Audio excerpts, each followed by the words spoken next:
Thank you, everybody, for joining us tonight. We are going to be talking about our reluctant learners, how to spark motivation, and some of our learners who maybe aren't always reluctant, but we're hitting that time of year now where kids are starting to slow down. Everyone needs a break. Spring break is upon us. Senioritis is setting in. So we're going to chat about that tonight. So I have two great co-hosts, coaches with me today. I have Melissa Hutchinson and Danae Pinkney. Pinkney, I always feel like I say your name wrong. And Danae and Melissa if you've been on our trainings, you might have met them before, but they are both coaches that work with a wide variety of students, middle school and high school students. They've kind of seen it all, so I'm excited to hear from them tonight, and they're going to be sharing some of their experiences with you all about how they help motivate their students. So let's jump right in. So we still have people popping in, so this over here. All right, perfect. So I wanted to just start off kind of getting your juices flowing and talking about and thinking about what is motivation at its root. And so the definition of motivation is the reason or reasons that one has for acting or behaving in a particular way. So in the chat real quick, what I'd love to have you do is throw out some things that you see that motivate your students, just to get your juices flowing. And this will come back when we get into our breakout rooms. But what are some of the top thing that you see motivates your students? And I know there's many, but just, pick one and throw it out there. Grades, games are motivating for sure. Their future why, more grades, rewards, lots of grades, absolutely. Test scores, parents, showing them that they can actually do the work for themselves, great. Candy, yes. Candy motivates me too. Small successes, love that. Free time. These are all perfect. Yes. Great. So let me go back one. Topics they're interested in or types desire to do well. Perfect. So keep those all in mind as we're going through tonight's training, because those are going to keep coming up. So tonight we're really going to be talking about what do we do if we have a student who maybe these normal things aren't working. Just got some more people to let in here. Maybe these things aren't working, or maybe these things were working and now something's changed and they're not. What do we do? How do we identify that? So the first thing we're going to talk about is just getting that buy-in. When we first start meeting with a student, if they lack motivation or they're a bit of a resistant student, it can be tough to get them started on sessions.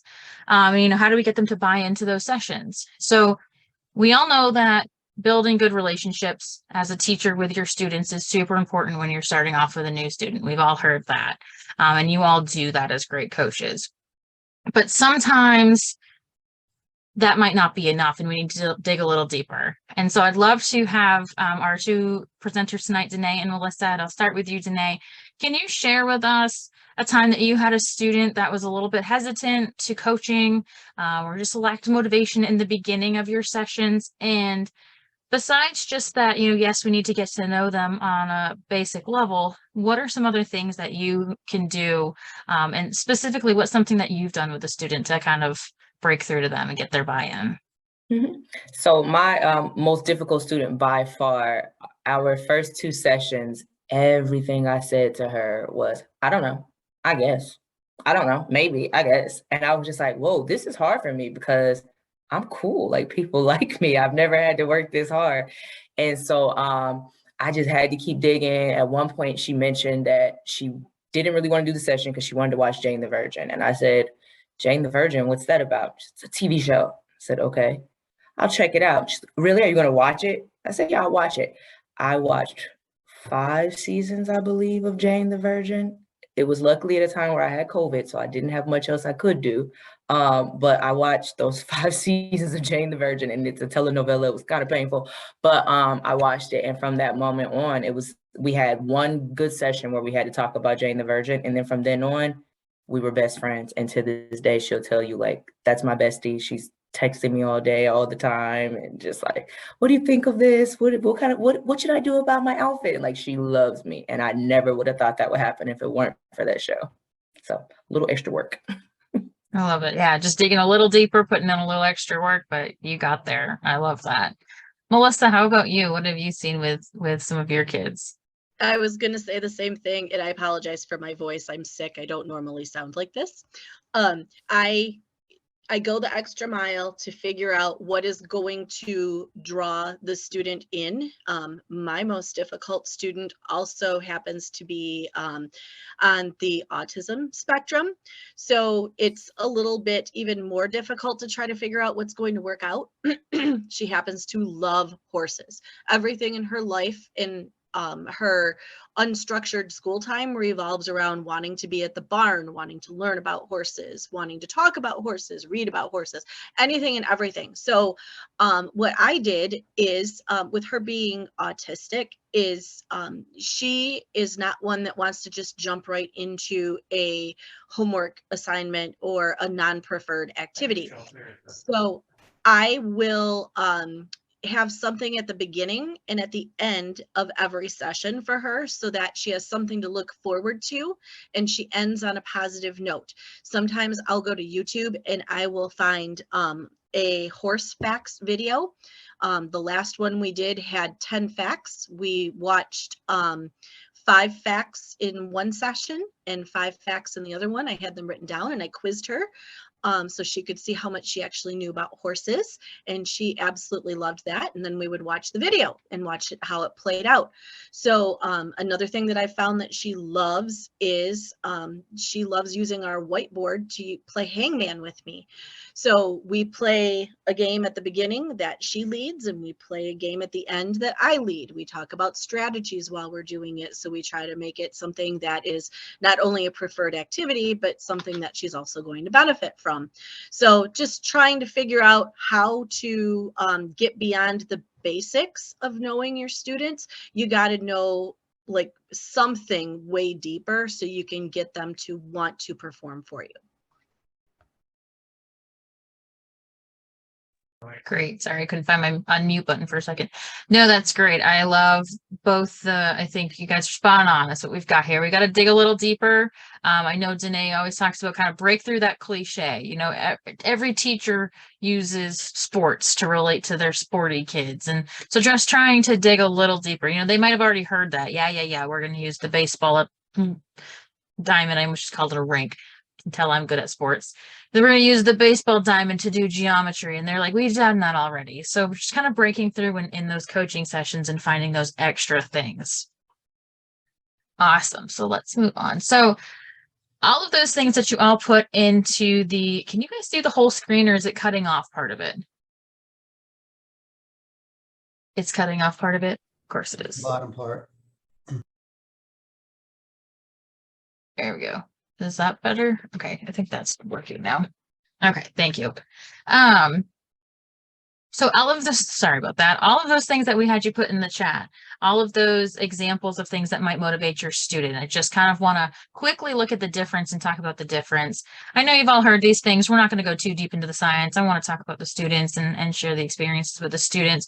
But I think it's important to help the student understand the things that are motivating them as well, and which ones of those things are outside motivators or extrinsic, and which one of those things are intrinsic, and how can we maybe make some of those outside ones turn into inside ones so that they can motivate themselves and not need these outside motivators to rely as heavily on.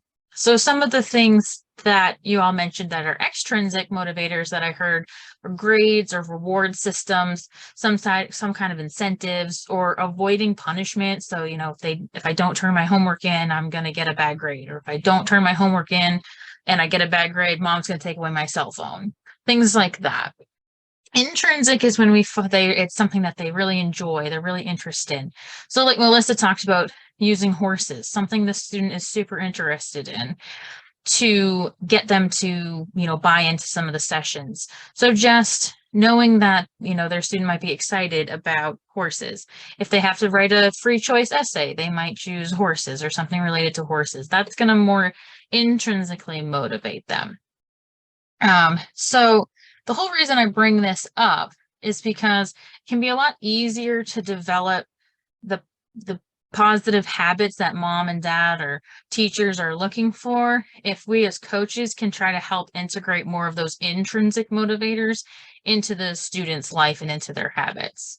So that's kind of, we're going to talk about some different ways to do that here, starting with, let's make it relevant, which we kind of touched on. I used the baseball diamond because I know people use that one, but let's start with Melissa this time. Can you talk about a time that you have to make it relevant to the student to get them to buy in, to get to keep them motivated? Sorry, I know you're coughing. Could I please defer to Danae first? Yes, go ahead, I'm so Danae. Sorry. Thank you. Okay. So, building off of kind of what Jen had already mentioned about not leaning too hard into the cliche, I do have to really get to know my students to figure out what is relevant to them. Because even if a student tells me like, I play soccer, I don't want to just think, okay, because you play soccer, I'm going to make everything relate to soccer. I try to figure out like, what is it that's actually going to get you interested in what we were doing, and how am I going to make this applicable to the actual subject? So what I tend to do, like I had a student that was working on a history project. It was something in French, Declaration, I should know this, but the Declaration of the Rights of Men. And so I talked to that student about putting this into the perspective of a woman and letting her know that there is a woman version of this, and just kind of doing a compare and contrast with that, because she's a girl. And as she's reading this, she's like, this is so stupid.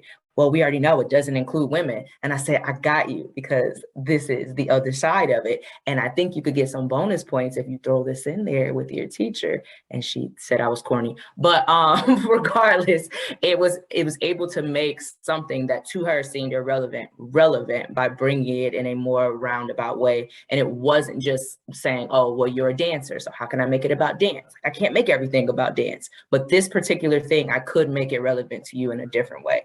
So that was a really fun thing to do. Yeah, I like that. Melissa, are you feeling up to sharing maybe a little bit about like having the student look forward, what things might be coming up in real life or coming up next in life? Yes, I have a wide age range, everywhere from 6th grade to I think my oldest is a is a senior right now.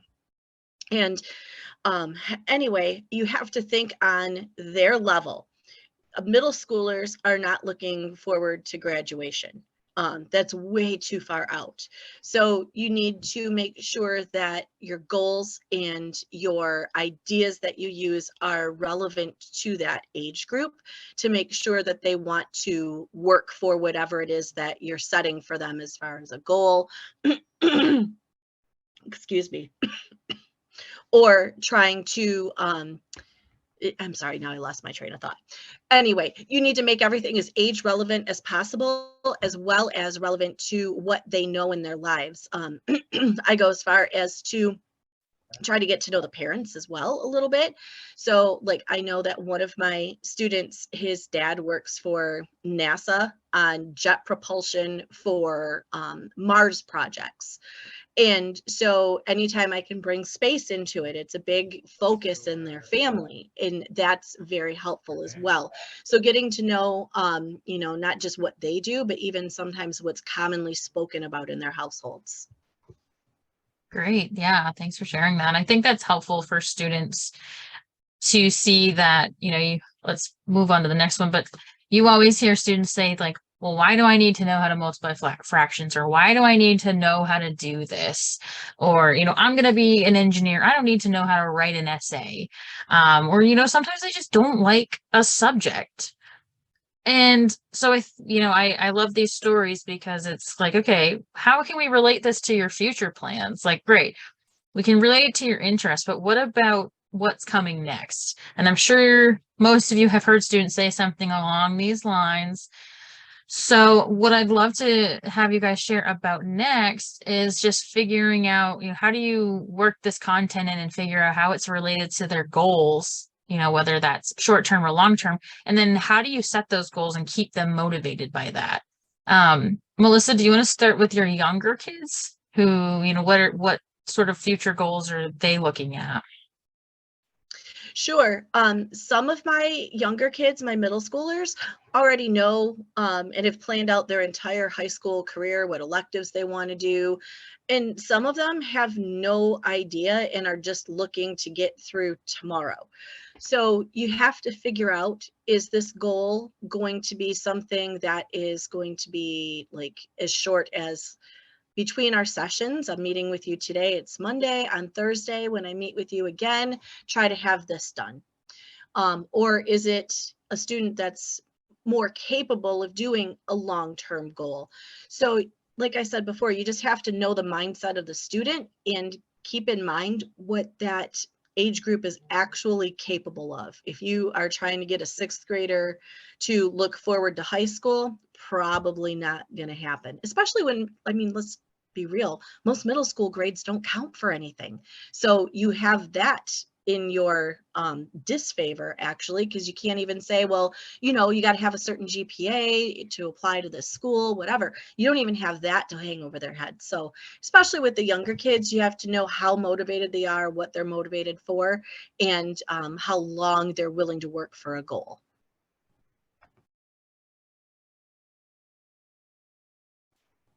There we go. There you go. Danae, how about you with your older students who are looking at, maybe college or jobs? And then I know you've used the SMART system before. We put it up here, and I'd love to have you kind of walk us through how you used this with one of your students. Absolutely. So there's definitely a big difference between my freshmen and then my upperclassmen high schoolers, where typically with my juniors, they are thinking big picture. They are thinking this is my GPA, so I have to get on track.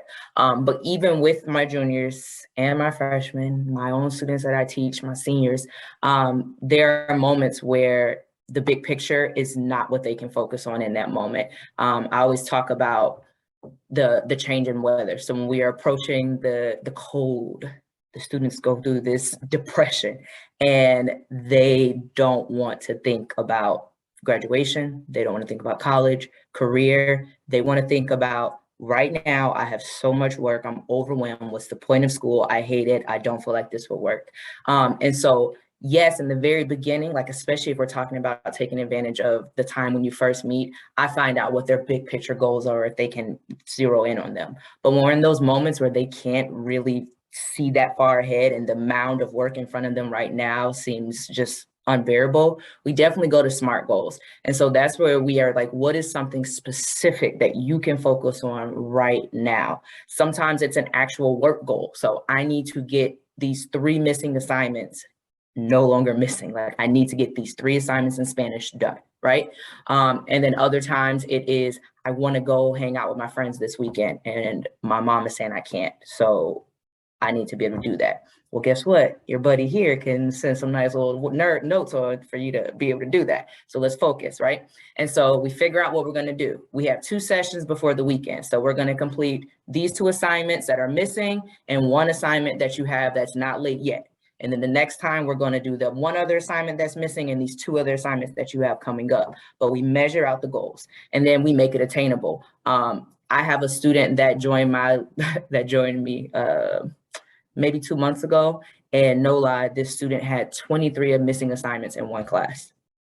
I said, listen, we are not looking at 23. It's not realistic. We have to look at something that is actually attainable, something that we can really work through. We're going to count some of these as an L because if we're working on the 23 here, we're ignoring the 17 in this class and the 8 in this class. And that's not a lie. That's not an exaggeration. That's really what we were looking at. And then making it relevant. So again, that goes back to what is it that you're looking forward to? Is it being able to get on your phone sooner tonight? Because if you can get all of this work done, you can get on your phone. Is it this weekend plan that you want to do this party or go to a football game? is it you want to just see your grade go up? So as soon as you put this work in, we can send an email to your teacher and we can ask about getting it graded, right? And then time-based, I definitely hit with my kids all the time, hit on how important it is to break down just the way you're doing work into smaller sessions, into smaller bits, because the way that all brains work, we're not set up to consistently work on one thing for a very long period of time. And we just have that natural gravitation to want to be distracted. And so I talk to them about, work diligently, 15 minutes, 30 minutes, go walk around, come back, and then we'll get back to something else. And so it's really important just to make goals very smart. Wonderful. Thank you. So I'd like to go back to this slide then, now that we kind of talked about setting up goals, and think about, what would we say? And Danae, I'll just stick with you. Or Melissa, you don't look like you're coughing now. I feel so bad that you're doing this while you're sick. I'm like not going to call on you. So I'm going to go back to this slide though, and just think about, what do we say when a student says, why do I need to know how to multiply fractions? Like, what would you say to a student? Typically, when you're getting those conversations, they don't want to hear the real world application. Like they're not in the headspace to hear it. And so that's typically for me, especially with high schoolers, when I get very real with them and I say, you're right. Like, I don't know why of all the Common Core standards that we have for English, the one author that is listed, the only one is Shakespeare. I don't know. I don't have a reason for it. But just like you have to do it, I have to teach it. And sometimes in life, we just have to do things because that's what we have to do. And so what we do is we do them well. We put our egos aside because ultimately, what is our goal? We want this grade in this class, or we want our parents not to be upset with us about this, or we want to be able to be a good partner on this project. And so we have to think about how we're getting past these tasks that, just like you, I might not enjoy either. And I just really relate to them. I let them vent for a little bit. I say, yeah, you're right. This does suck. You're right. I have never used the Pythagorean theory ever in my life since I've left high school. And that is, it gets them a nice little laugh. It makes them feel like you're not bullying them, and then you can get back to work. I love it. What about if you have one that says, I'm going to be an engineer? So they're thinking about their future already, but they're just like, I'm going to be an engineer. I don't need to know how to write. Oh, that's easy. You're not going to be an engineer because if you don't pass this class, you don't get to apply to that next level. And again, it goes back to, there are a lot of steps to get to where you want to be that aren't necessarily what you want to do and don't feel like they align with it. But that is just a part of the way the world works. And so we work through it. How can you as an engineer be prepared for situations that you may not enjoy, but still be able to get them done? This is the practice. Love it. And I always tell students, you need to be well-rounded individuals. And let me tell you, every engineer writes emails. And there's always an application for something in the future. And I, especially for my older kids, especially if they already have a job, I say, okay, so let's turn this around. And what would you do if your boss asks you to do this? You would just do it, because if you don't, you're going to get fired. So try to teach or treat the assignment you don't want to do or whatever like it's more of a boss employee situation rather than a student and teacher situation. And just like Danae said, you're going to get something out of it, and even if you don't, you still have to do it, because if you want to do something else in the future, like be an engineer, you got to jump through hoops. We don't like it. I had to pass math, barely did it, but I did it. And, I got to my end goal, but you have to do things you don't like. And just to add to that, I teach this to my own child. There are going to be times when there is something you don't want to do and you don't feel like it has a point and it's not relevant to you and you feel like it's worth you fighting against, right? But most of the time when we're having these kind of conversations with students, they don't want to put forth effort. And a part of pushing back against a system, against a plan, against a law, a rule, whatever it might be, means work. So are you willing to put in work to fight against this? Are you willing to write an essay or create a presentation to your teacher on why Shakespeare shouldn't be required reading? Because if you don't feel that passionately about it, just go ahead and do it. Yes. I like that. I like that. If you don't feel that passionately about not doing it, then go ahead and do it. Love that. Yeah, I think that those are all great examples of just, we're going to get students that say these things, but how do we get them out of that funk and motivate them to get through it? And it's going to be a number of different things. It could be those extrinsic grades or avoid that consequence. A lot of the times when they're in this part of it, it is going to be those extrinsic, rewards, avoid punishment, get a good grade, just get through it.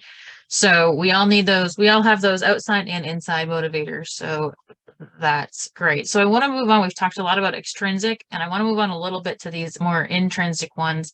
And something we talk a little bit about, especially with executive function kiddos, but I mean, all kids talk about this, whether it's test prep or subject tutoring, math, like why do you want to, figuring out your why, and not just, well, why do you want to pass this class, right? We all want to pass this class. You want to get through the class, you want to graduate, but what's beyond that? What's your why?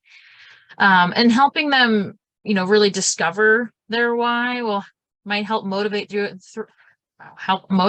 throughout the whole school year, because it's something that's more of a big picture. And so it's something that can be kind of a constant motivator, constant reminder. Like, if they do have a dream job in mind, they want to become a doctor, or they want to become, a vet, maybe they want to become a teacher, and you can help them, motivate them towards that and keep reminding them of those things. But sometimes you might have to start with a short-term why, just like you said, the bigger picture might just be graduate high school. We know we have to get through this class. The big picture is let's just graduate high school. So I'd love to kind of talk about how we can help students understand themselves better and learn how to find their why.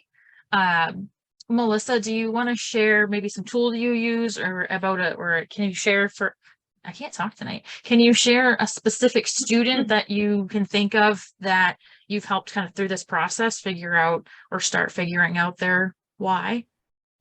Sure. The first thing I do with every student, no matter how old they are, is do a learning style inventory with them, because it not only helps me to understand how their brain works and what types of organizational materials they might most benefit from, but it also helps them to start understanding themselves, what study methods and organization methods are going to be the least painful for them, and when it's less difficult for them to follow through with those activities, they are much more likely to continue to do them. So I will, first of all, try to figure out how their brain works. And then something else I do is my older kids that don't quite know what they want to do, and like graduation isn't even motivating for them because it's almost scary because they don't know what they want to do after high school.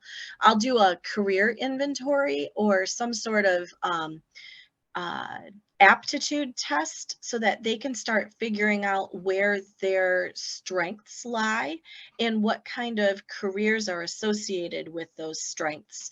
So with my senior, he knows that he wants to do something in STEM. Well, STEM is massive. So I gave him the career inventory that's on College Board, and it came up with careers I had never even heard of. It's amazing. It goes so in depth into different areas of STEM. It's great.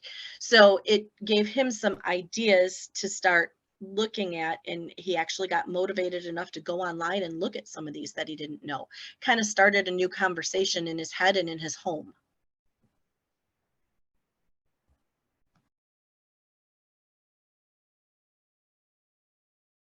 My mute button keeps running away. Yeah. Awesome. Thank you. Danae, how about you? Do you have a student that you've really helped kind of figure out their why, whether that's short term or long term?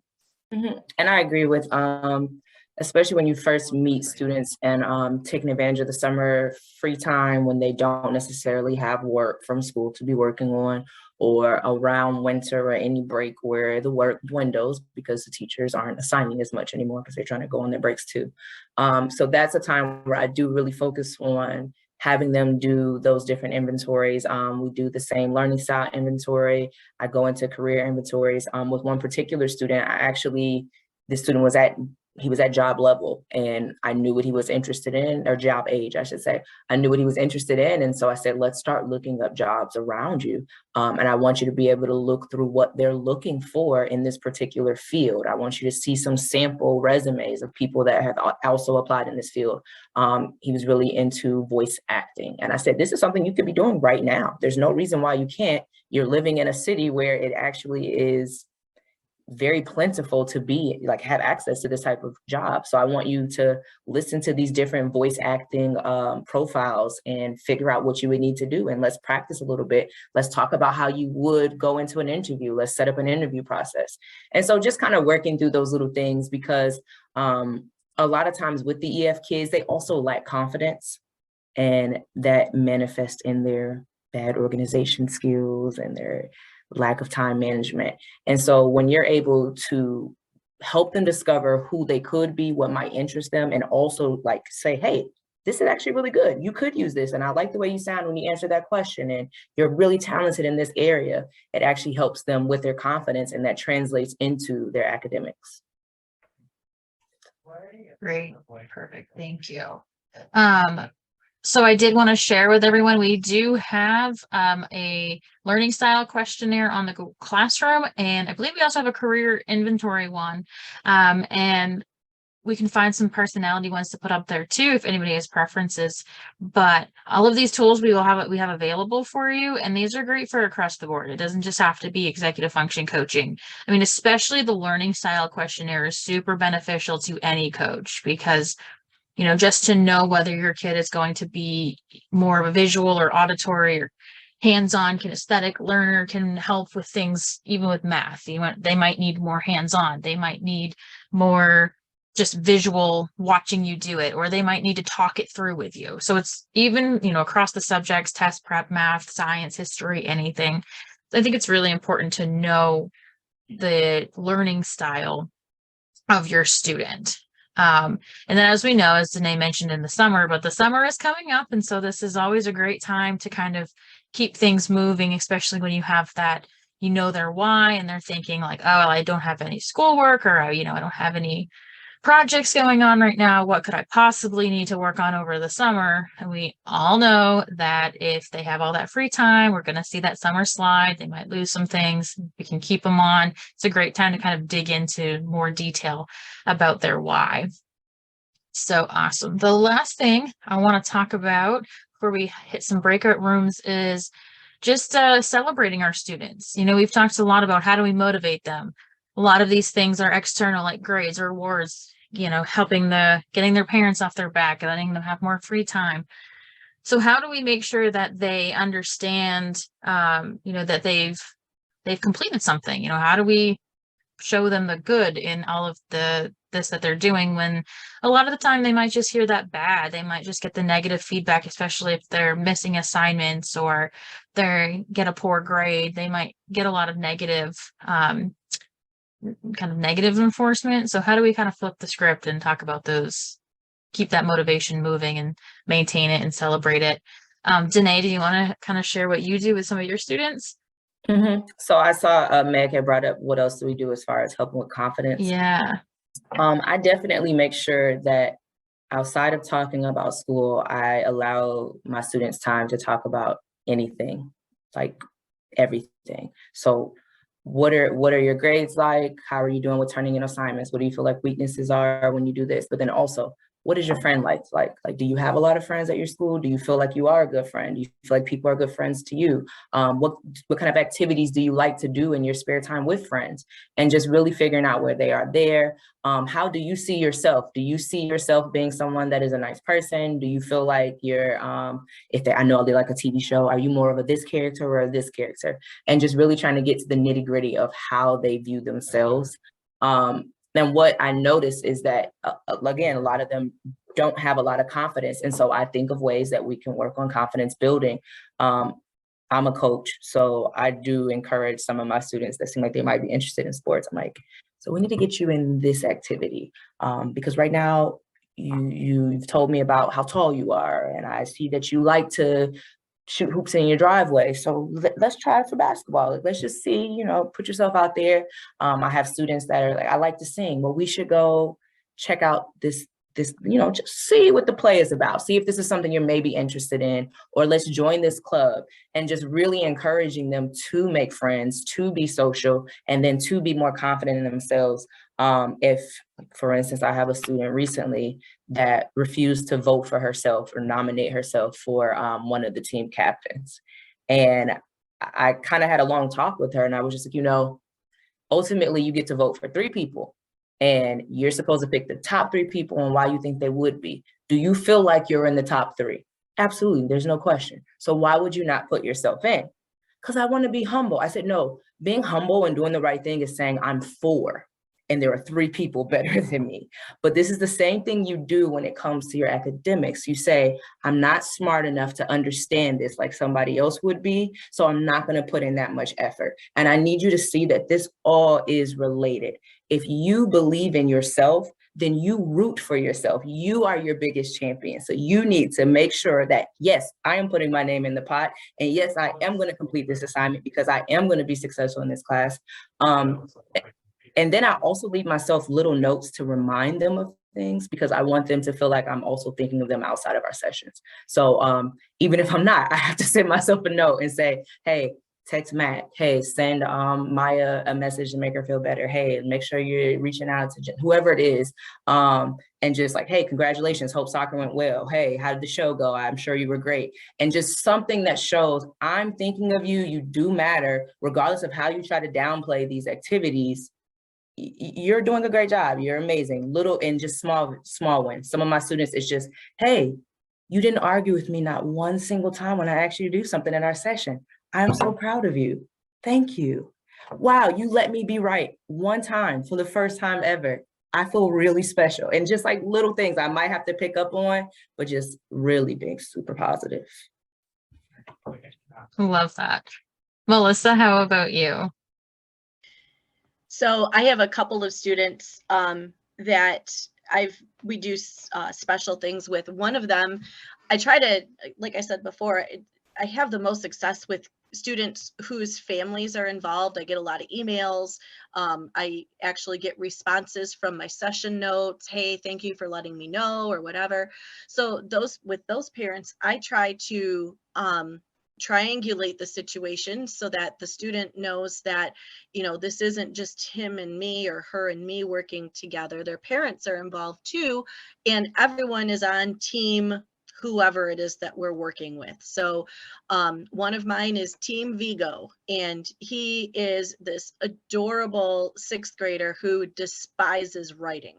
So we figured out through trial and error a way that he talks, I type, and then he uses voice to text and puts all of his writing into a document and copies and pastes it.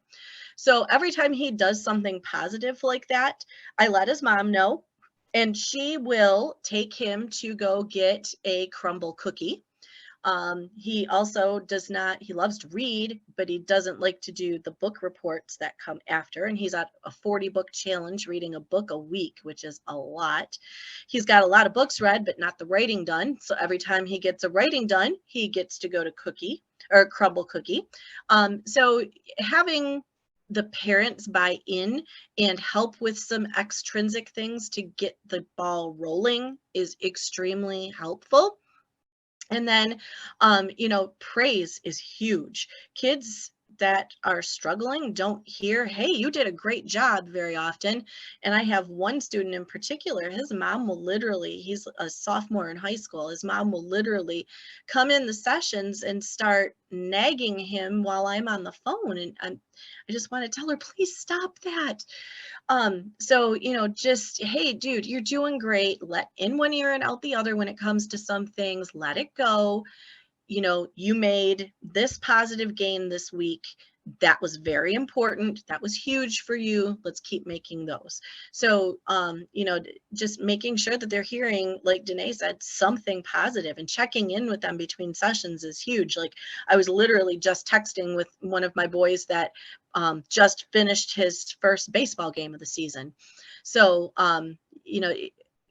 getting in touch with them on a very personal level, not just school level, is important. Great. And then I'd also love to hear, sometimes the parents, parents want to see progress, right? That's why they come to us. They want to see their students improve. And we all know that executive function is not an overnight fix. They're not suddenly gonna go from an F to an A in math class or whatever class it is. So how do you, kind of get those, I guess you could call it like a quick win? What are some ways that you can really show the parents progress in a short period of time, Melissa or Danae? Oh, I have the go ahead. You got it, Melissa. I'm so sorry. I have the parent prioritize. What is it that you want to see the most? Because all of these things are not going to get fixed, like you said, right now. I need you to help me prioritize. And then between that and their learning style inventory, I try to merge those into some sort of small success. And then once the student and the parents see a small success, we build upon that. But that's kind of how I get the ball rolling. I'm sorry, Danae, go ahead. No, that's the same thing I was gonna say. I don't even need to say it. I mean, and then I might just like, I could use something that I've observed. So the example I gave before, I had mentioned to the parent a few times, like when we're trying to go through lessons, the student constantly wants to say why what they were doing was the right choice and why what they think it should be the right answer and why this assignment is not correct. And so being able to say, hey, today the student was like, right, and just did it. It was amazing. I'm really proud of that growth. That's fantastic. You should celebrate them. So little things like that. Great. Yeah. So it sounds like those session notes, we keep coming back to those, but it sounds like just putting those good things, that positive praise in the session notes as well, really get the parents on board, as well as showing them, hey, we did some progress. And obviously, I think for a lot of the kiddos that come in for some classes and some EF, they're behind a lot of assignments, and sometimes just getting a couple of those assignments done right off the bat can be a real, if it's missing math homework or whatever it is, can be a real motivator, and show them, hey, look, we had a couple sessions, got 4 or 5 assignments made up, and that's going to improve your grades. So those are also some things that we could do for some quick small wins. So awesome. Alrighty. Well, we have more people attending tonight than registered, which is awesome. So I am going to start the breakout rooms a couple minutes early so that we can keep this discussion going. And kind of to get you thinking, we threw out all those motivation styles and different tools that we've talked about. And I'd love for everyone to start off the conversation by sharing sort of what's your go-to activity, tool, icebreaker for a hesitant student. I think coaches and myself included are always looking for new ideas or new activities. So I'd love to kind of hear a few different options. And then I also really liked Meg's point about building confidence. That's something that we hear a lot of from parents and coaches, is just kids can be really down on themselves. It's hard when they get a bad grade, and that really affects their confidence, and then they don't want to put the effort in to their next assignment because they're kind of afraid, like, why bother? I'm going to get a bad grade. And it's just this snowball effect. So love to also kind of bring that in and talk about what are some other ways that you can help kids, build their confidence as well. I think that just building up confidence is obviously a huge motivator. So I'm going to open up the breakout rooms. We're going to split up. Thank you everyone so much for joining tonight. And if you have any questions or anything at all that you want to email me afterwards, please feel free to do that as well. But let me go ahead and open all the rooms. And you should be good to hop in there, and I will see you all soon.